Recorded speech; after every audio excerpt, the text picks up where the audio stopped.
Hi there, students. Alias, otherwise called a pseudonym, another name. So, for example, Reginald Dwight, alias Elton John. You could use AKA, also known as Reginald Dwight, aka Elton John.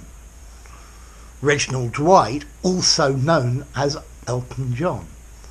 So, an alias, a pseudonym, an assumed name, another name.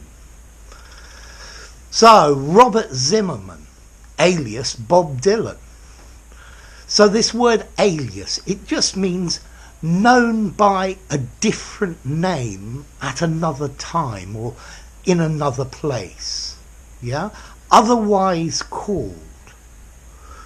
So maybe if you were a criminal, you could open a bank account using an alias. Or a con man or a trickster may have many different aliases. Or somebody who wants to be incognito, they use an alias so people won't see the name that they're famous by. Okay, this word alias comes from Latin, from the word alias, which just means other. Okay, so other, well, other name. And notice as well, this word alias, it's neutral in formality.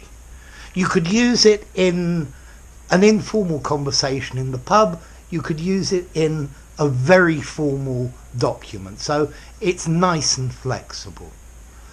So yes, I think if somebody is using an alias, it tells us that they don't want to be recognized. They don't want their real identity known.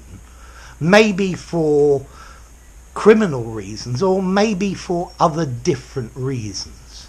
But if somebody's using an alias, that indicates to you that they want to be incognito.